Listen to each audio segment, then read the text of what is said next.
हिमाचल और उत्तराखंड के बीच बनेगा डबल लेन पुल। 9 करोड़ आएगी लागत। 105 मीटर लंबा डबल लेन पुल बनेगा। रुड़की में दोस्त ही निकला दोस्त का कातिल। तालाब के पास मिले शव को लेकर पुलिस ने किया बड़ा खुलासा। रुड़की में पुलिस ने पकड़ा फर्जी दरोगा। रौब दिखाकर लोगों से करता था अवैध वसूली। 2 साथियों के साथ दरोगा गिरफ्तार। वीकेंड से पहले पर्यटकों से गुलजार हुई तीर्थ नगरी। गंगा में दिन भर तैरती रही रंग बिरंगी रात। भीड़ भाड़ देख स्थानीय व्यापारियों के चेहरे खिले। और भारत में कोरोना से पहली मौत के 204 दिन बाद आंकड़ा 1 लाख के पार। मौतों में अमेरिका सबसे आगे, भारत तीसरे नंबर पर। आप देख रहे हैं के न्यूज, खबरों का सारथी। नमस्कार, बुलेटिन में आप सभी का स्वागत है। मैं हूं आपके साथ सृष्टि शुक्ला। बात करेंगे पीएम मोदी के अटल तोहफे की। लाहौर घाटी के बाशिंदों के लिए आज बड़ा दिन है। सामरिक दृष्टि से बेहद महत्वपूर्ण अटल टनल का उद्घाटन किया गया। प्रधानमंत्री नरेंद्र मोदी ने रोहतांग दुनिया की सबसे बड़ी अटल टनल का लोकार्पण किया। इस दौरान रक्षा मंत्री राजनाथ सिंह भी मौजूद रहे। देखिए पूरी रिपोर्ट। लाहौर घाटी के बाशिंदों के लिए बड़ा दिन। अटल सुरंग देश को पीएम मोदी ने की समर्पित। दुर्गम वादियों में पहाड़ काटकर बनाई गई सुरंग। समुद्र तल से 3060 मीटर की ऊंचाई पर स्थित है सुरंग।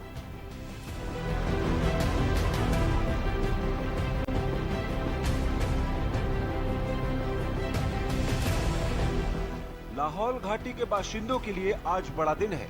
सामरिक दृष्टि से बेहद महत्वपूर्ण अटल टनल का उद्घाटन किया गया है। प्रधानमंत्री नरेंद्र मोदी ने रोहतांग दुनिया की सबसे बड़ी अटल टनल का लोकार्पण किया। इस दौरान रक्षा मंत्री राजनाथ सिंह भी मौजूद रहे। ये सुरंग 9.02 किलोमीटर लंबी है। आपको बता दें, रोहतांग में स्थित 9.02 किलोमीटर लंबी ये टनल मनाली को लाहौल स्पीति से जोड़ती है। इस टनल की वजह से मनाली और लाहौल स्पीति घाटी सालों भर एक दूसरे से जुड़े रह सकेंगे। इससे पहले बर्फबारी की वजह से लाहौल स्पीति घाटी साल के 6 महीनों तक देश के बाकी हिस्सों से कट जाती थी। मेरा बहुत बड़ा सौभाग्य है कि आज मुझे अटल टनल के लोकार्पण का अवसर मिला है। और जैसा अभी राजनाथ जी ने बताया, मैं यहां संगठन का काम देखता था। यहां के पहाड़ों, यहां की वादियों में अपना बहुत ही उत्तम समय बिताता था।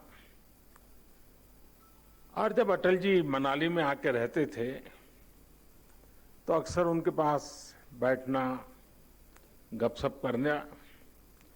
और मैं और धूमल जी एक दिन चाय पीते पीते इस विषय को बड़े आग्रह से उनके सामने रख रहे थे। और जैसा अटल जी का विशेषता थी, वो बड़ी आंखें खोल करके हमें गहराई से पढ़ रहे थे कि हम क्या कह रहे हैं। फिर मुंडी हिला देते थे, हाँ भाई। लेकिन आखिरकार जिस बात को लेकर मैं और धूमल जी उनसे लगे रहते थे, वो सुझाव अटल जी का सपना बन गया, संकल्प बन गया। और आज हम उसे एक सिद्धि के रूप में अपनी आंखों के सामने देख रहे हैं। बता दें कि अटल टनल का निर्माण अत्याधुनिक तकनीक की मदद से पीर पंजाल की पहाड़ियों में किया गया है। ये समुद्र से 10,000 फीट की ऊंचाई पर स्थित है। अटल टनल के बन जाने की वजह से मनाली और लेह के बीच की दूरी 46 किलोमीटर कम हो गई है और दोनों स्थानों के बीच सफर में लगने वाले समय में 4 से 5 घंटे की कमी आएगी। स्पेशल डेस्क के न्यूज इंडिया।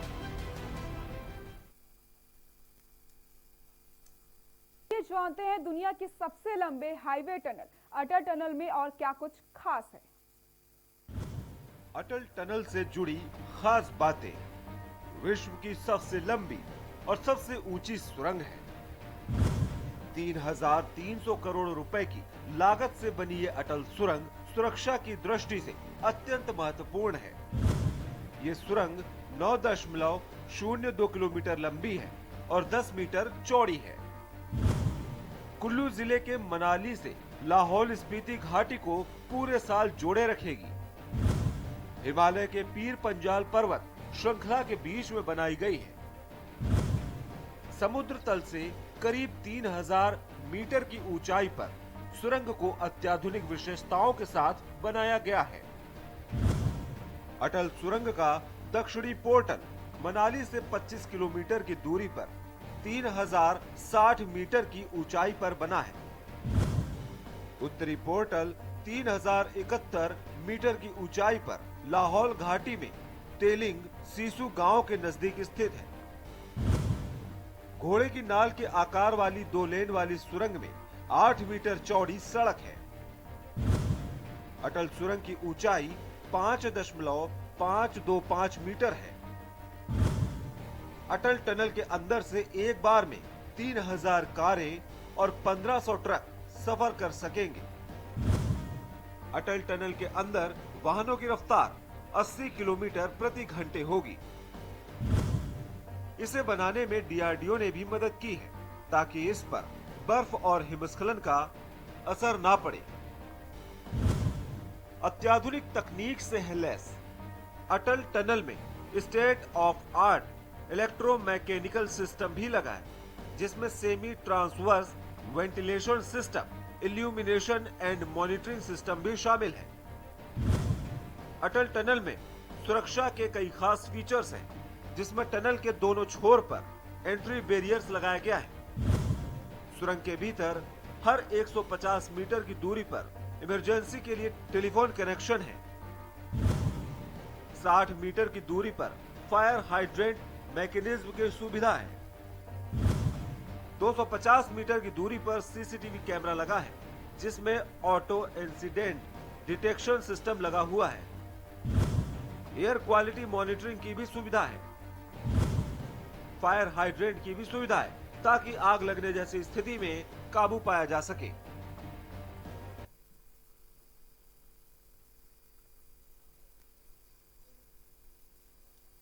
पूर्वी लद्दाख से सटी करीब 826 किलोमीटर लंबी लाइन ऑफ एक्चुअल कंट्रोल पर भारत चीन के बीच लगातार तनाव का माहौल जारी है। एलएसी का टेम्परेचर 50 डिग्री से नीचे होने पर भी भारतीय सेना अपने दुश्मनों से डटकर सामना करती है। ऐसे में देश के प्रधानमंत्री नरेंद्र मोदी ने भारतीय सेना को एक और सौगात दी है। टनल की क्या कुछ खासियतें हैं, आपको दिखाते हैं। अटल सुरंग देश को पीएम मोदी ने की समर्पित। दुर्गम वादियों में पहाड़ काटकर बनाई गई सुरंग समुद्र तल से 3060 मीटर की ऊंचाई पर स्थित है। सुरंग घोड़े की नाल जैसा आकार और 9.02 किलोमीटर लंबाई। मनाली और लेह की दूरी में भी अब होगी खासा कमी। दुनिया की सबसे लंबी हाईवे टनल है अटल टनल। अटल सुरंग को बनाने में लगे हैं 10 साल। घोड़े की नाल जैसे आकार वाली ये सुरंग सिंगल ट्यूब डबल लेन वाली है। यह 10.5 मीटर चौड़ी है और मेन टनल के भीतर ही 3.6 गुणे 2.25 मीटर की fire proof emergency egress tunnel बनाई गई है। 10,000 फीट की ऊंचाई पर इस टनल को बनाने में 10 साल लगे। इसे रोज 3000 कारों और 1500 ट्रकों का ट्रैफिक झेलने के लिहाज से बनाया गया है। कई घंटों का सफर अब मिनटों में। मनाली लेह हाईवे पर रोहतांग, लुंगालाचाला और टांगल्ला जैसे पास है और भारी बर्फबारी के चलते सर्दियों में यहाँ पहुँचना नामुमकिन हो जाता है। पहले मनाली से सिस्सू तक पहुँचने में 5 से 6 घंटे लग जाते थे। अब यह दूरी सिर्फ 1 घंटे में पूरी की जा सकती है। ये टनल बॉर्डर रोड ऑर्गेनाइजेशन ने बनाई है। हर 150 मीटर पर मिलेगा टेलीफोन कनेक्शन। अटल टनल में पहले और आखिरी 400 मीटर के लिए स्पीड लिमिट 40 किलोमीटर प्रति घंटा तय की गई है।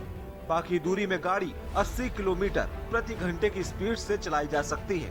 इस टनल के दोनों सिरों पर एंटी बैरियर्स लगे होंगे।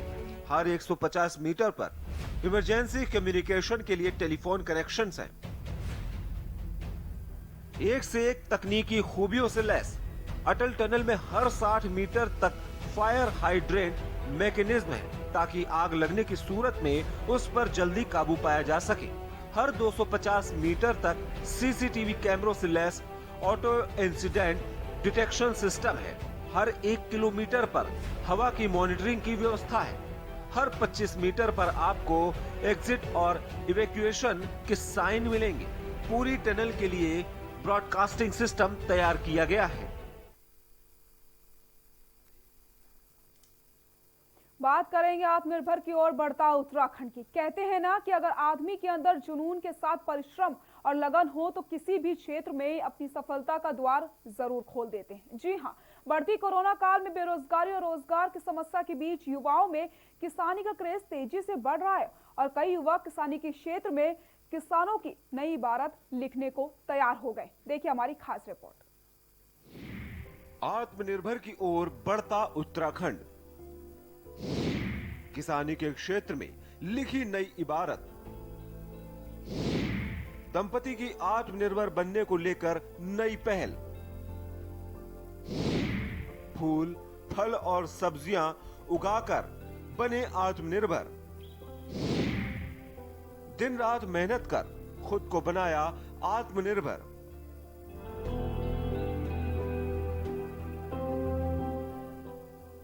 कहते हैं ना कि अगर आदमी के अंदर जुनून के साथ परिश्रम और लगन हो तो वह किसी भी क्षेत्र में अपनी सफलता का द्वार जरूर खोल देते हैं।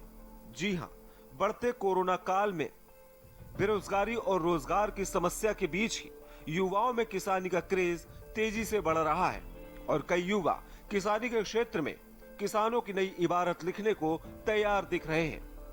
एक ऐसे ही नई इबारत लिखी है उत्तरकाशी के विकासखंड नौगांव के कंसेरू गांव के उपेंद्र सिंह राणा और उनकी पत्नी धर्मदेई की, जिन्होंने इस कोरोना काल में भी मिसाल कायम की है। मूल रूप से बड़कोट के कंसेरू गांव के रहने वाले उपेंद्र सिंह राणा व उनकी पत्नी एक प्रतिष्ठित व्यवसायी हैं। यमुनोत्री मार्ग पर इनका एक होटल और एक लॉज भी है जो कोरोना काल में बंद है। वहीं एक पुत्र डॉक्टर है जिसका जीता जागता उदाहरण इन्होंने पेश किया। के न्यूज इंडिया के संवाददाता ने गांव में जाकर इनसे मुलाकात की तो उन्होंने बताया कि बचपन से उपेंद्र सिंह राणा के पिता स्वर्गीय कमल सिंह राणा जी उन्हें खेती के लिए प्रेरित करते रहे हैं। आज उन्हीं के पद चिन्हों पर चलकर उन्होंने ये मुकाम पाया है। वहीं उन्होंने बताया कि इस खेती के काम में उनकी पत्नी धर्मदेई का बहुत बड़ा योगदान रहा है। आपको बता दें कि जिला उत्तरकाशी के विकासखंड नौगांव के कंसेरू गांव के बागवान उपेंद्र सिंह राणा व उनकी पत्नी धर्मदेई ने बगीचे में कई तरह के फूल, फल और सब्जियां उगाई। इतना ही नहीं, उन्होंने इस कोरोना काल में इस प्रकार का काम कर आर्थिक स्थिति को और मजबूत कर लिया है। आपको बता दें कि उनका एक लड़का डॉक्टर है। इसके बावजूद उन्होंने आत्मनिर्भर बनने को लेकर एक नई पहल की है जो कि अपने आप में सराहनीय कार्य है। इनके इस प्रकार के कार्य से लोगों को जैसे बगीचे में फूल भी उगाए हैं। आपको बता दें कि फूलों को बाजार में ले जाकर इन्होंने अच्छा कार्य किया है। जैसा कि आप सभी जानते हैं कि पूजा करने के वक्त फूलों की आवश्यकता होती है, तो जनता को भी फूल खरीदने में खुशी महसूस होगी। इतना ही नहीं, उन्होंने अपने बगीचे में कई तरह के फूल, फल व सब्जियां उगाकर बाजारों में लाकर अच्छी सी आमदनी पाकर परिवार को आत्मनिर्भर बनाया। उत्तरकाशी से के न्यूज के लिए अनिल रावत की रिपोर्ट।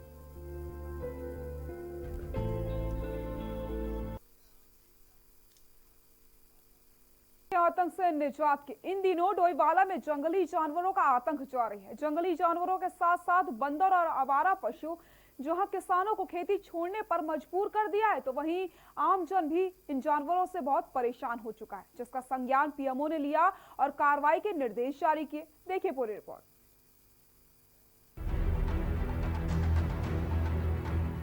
इन दिनों डोईवाला में जंगली जानवरों का आतंक जारी है। जंगली जानवरों के साथ बंदर और आवारा पशु हैं। जहां किसानों को खेती छोड़ने पर मजबूर कर दिया है, तो वहीं आमजन भी इन जानवरों से बहुत परेशान है।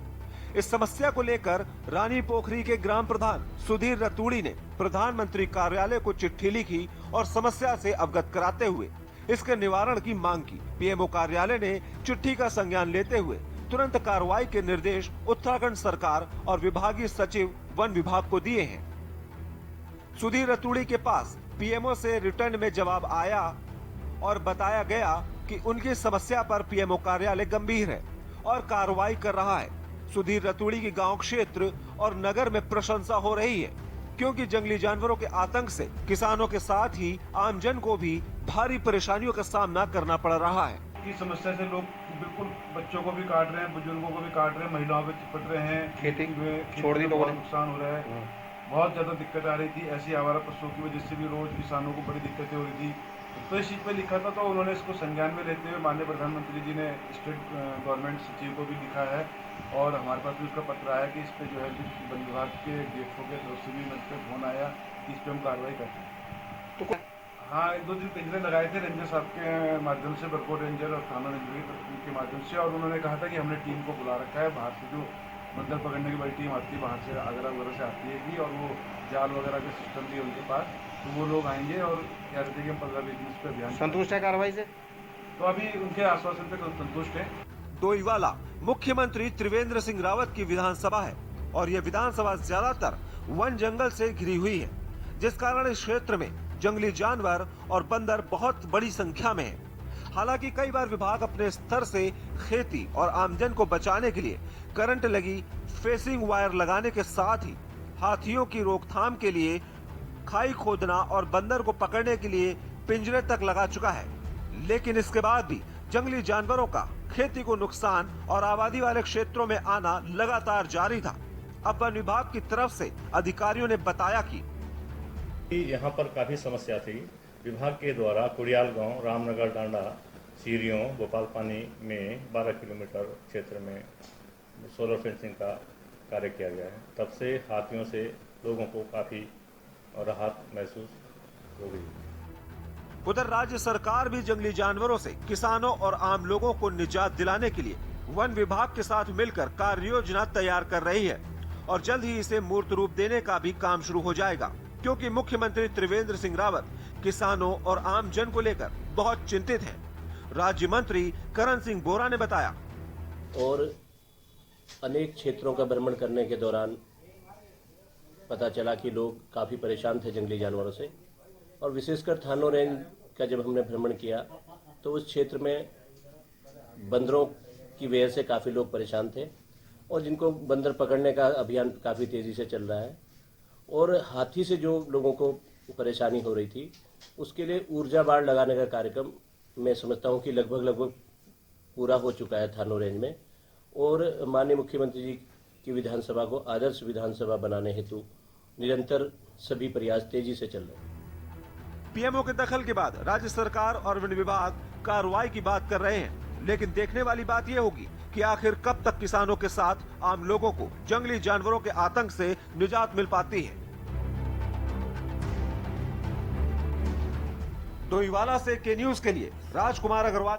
यहाँ रुकते हैं एक छोटे से ब्रेक के लिए। ब्रेक के बाद बात करेंगे दोस्त निकला दोस्त का कातिल की।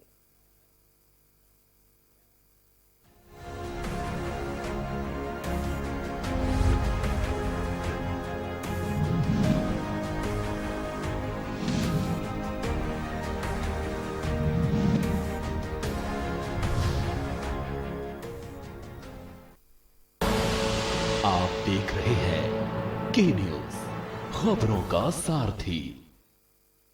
खुदी को आजमाया है तो ये अंदाज आया है, खुदी को आजमाया है तो ये अंदाज आया है।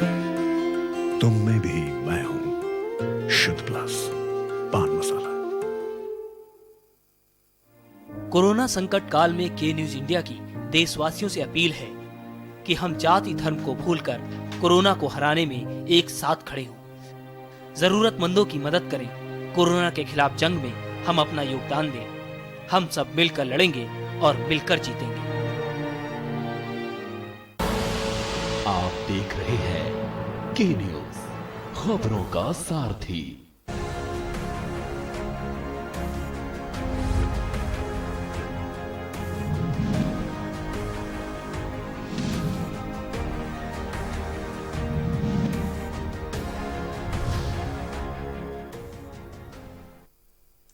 ब्रेक के बाद एक बार फिर से आप सभी का स्वागत है। बात करते हैं दोस्त निकला दोस्त के कातिल की। रुड़की में भगवानपुर के खेलपुर गांव में तालाब के पास मिले अब्दुल रहमान नाम के व्यक्ति के शव को लेकर पुलिस ने बड़ा खुलासा किया है। देखिए पूरी रिपोर्ट। दोस्त ही निकला दोस्त का कातिल, तालाब के पास मिले शव का खुलासा। रुड़की पुलिस ने किया बड़ा खुलासा। उधारी का पैसा न चुकाने पर कर डाली हत्या। इतने सलीके से कत्ल किया है उसने कि पता ही नहीं चला। सच में एक दोस्त ही दोस्त का कातिल बन गया और उधार के पैसे न चुकाने पर मौत के घाट उतार दिया। खुलासा पुलिस ने 3 दिन बाद किया। बता दें, रुड़की की भगवानपुर पुलिस ने उधार का पैसा न लौटाने पर दोस्त की हत्या करने वाले आरोपी युवक को 3 दिन बाद ही गिरफ्तार कर लिया। पकड़े गए युवक के पास से हत्या में उपयोग लोहे का एक हथौड़ा और बाइक भी बरामद हुई है। बता दें कि पकड़ा गया आरोपी साहिब भगवानपुर के मोहितपुर गांव का निवासी है, जो अपने दोस्त के साथ मिलकर एक कंपनी में काम करता था। पुलिस के मुताबिक रहमान पर साहिब के 3 लाख की रकम बकाया थी, जिसे ना देने पर साहिब ने पैसे देने का दबाव बनाया और दोनों में मारपीट हुई। जिसके बाद साहिब ने रहमान को किसी सुनसान जगह बुलाकर उस पर लोहे के हथौड़े से वार कर दिया, जिससे रहमान की मौके पर ही मौत हो गई। वहीं भगवानपुर पुलिस ने 30 सितंबर को रहमान के शव को एक तालाब से बरामद किया था, जिसकी 2 दिन बाद उसके परिजनों ने पहचान की थी। इस जानकारी मिलने पर साहिब की तलाश की गई और कल इसको साहिब का पता लगा। इसको बुलाकर इसको पूछताछ की गई तो इसके द्वारा बताया गया कि रहमान इसका दोस्त था। ये लोग साथ में एक कंपनी में पैकेजिंग का कार्य करते थे, लेकिन पिछले कुछ समय से लॉकडाउन की वजह से इनकी जॉब थी वो छूट गई थी। तो रहमान ने इसमें का काम थोड़ा बहुत शुरू किया था। उसमें साहिब ने इसको पैसा दिया था, 2-3 लाख रुपए लगभग दिए थे इसमें इन्वेस्ट करने के लिए। उसी पैसे के लेन देन को लेकर इनके बीच में विवाद हुआ। साहिब ने इसको रहमान को बुलाया और आवेश में आकर इसने हथौड़ी से इसकी सिर पर वार करके इसकी हत्या कर दी और इसके शव को तालाब में फेंक दिया। तो इसके कन्फेशन पर, इसकी निशानदेही पर वहाँ से जो आला कतरा था हथौड़ी को बरामद किया गया। के न्यूज के लिए रुड़की से तौसीफ अली की रिपोर्ट।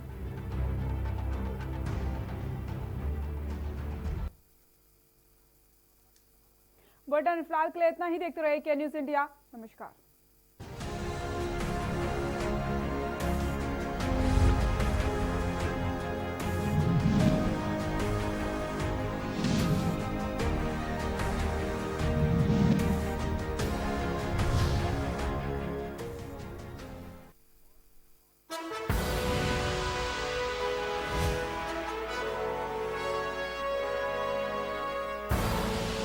आप देख रहे हैं के न्यूज, खबरों का सारथी। नमस्कार। हम सब 2 करोड़ दिल्ली वासियों ने मिलके बड़ी मुश्किल से कोरोना को कंट्रोल किया है। अब हमें इसे बढ़ने नहीं देना। पिछले कुछ दिनों से मैं देख रहा हूँ हम सब थोड़े लापरवाह हो गए हैं। मास्क नहीं पहनते, सोशल डिस्टेंसिंग नहीं करते। मैं आपका भाई हूँ ना, आपका बेटा हूँ। आपने मुझे अपने परिवार का हिस्सा माना है। मैं नहीं चाहता अपने परिवार में कोई बीमार हो। ये बहुत गंदी बीमारी है। इसलिए आज आपसे कुछ मांग रहा हूं। कसम खाओ कि अब जब भी घर से बाहर निकलोगे मास्क पहन के निकलोगे, सोशल डिस्टेंसिंग करोगे। और एक बात, कुछ लोग आजकल टेस्ट भी नहीं करवा रहे। अभी थोड़े दिन पहले एक फोन आया एक आदमी का मेरे पास किसी और काम से। बात बात में बोला कि कुछ दिनों से उसको बुखार है। मैंने पूछा टेस्ट कराया? बोला नहीं। मैंने पूछा क्यों? तो कहता है सर आजकल तो सब अपने आप ठीक हो जाते हैं, मैं भी अपने आप ठीक हो जाऊंगा। मतलब ये कोई बात हुई? मैं तो दंग रह गया। आपको पता है इस तरह से वो आदमी अपनी जान खतरे में डाल रहा है और अपने आसपास के, अपने परिवार के लोगों को भी कोरोना कर देगा। प्रॉब्लम क्या है? दिल्ली सरकार ने टेस्ट मुफ्त कर रखे हैं। दिल्ली में जगह जगह टेस्ट हो रहे हैं, तो फिर क्यों नहीं टेस्ट करवाते? अगर आपको कोई भी सिम्टम हो, या फिर आप किसी ऐसे व्यक्ति के संपर्क में आए जिसे कोरोना है, तो जाके टेस्ट करवाओ। आप स्वस्थ रहें, अपने सबके परिवार में सब लोग सुखी रहें, ऐसी प्रभु से प्रार्थना है। जय हिंद।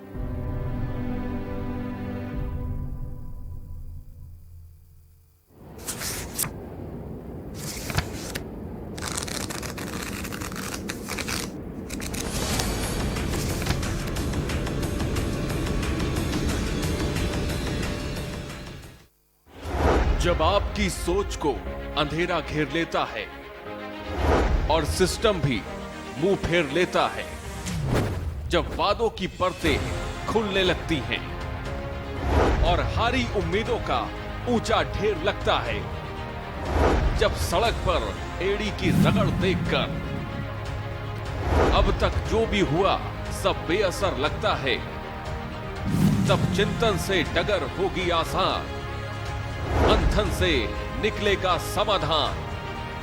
मंथन।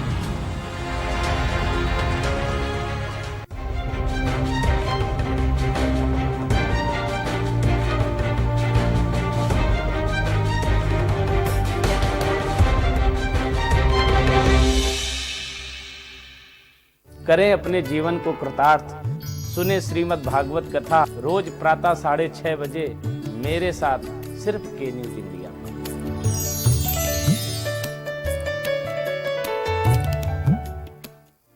कोरोना संकट काल में के न्यूज इंडिया की देशवासियों से अपील है कि हम जाति धर्म को भूलकर कोरोना को हराने में एक साथ खड़े हों। जरूरतमंदों की मदद करें। कोरोना के खिलाफ जंग में हम अपना योगदान दें। हम सब मिलकर लड़ेंगे और मिलकर जीतेंगे।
आप देख रहे हैं के न्यूज, खबरों का सारथी।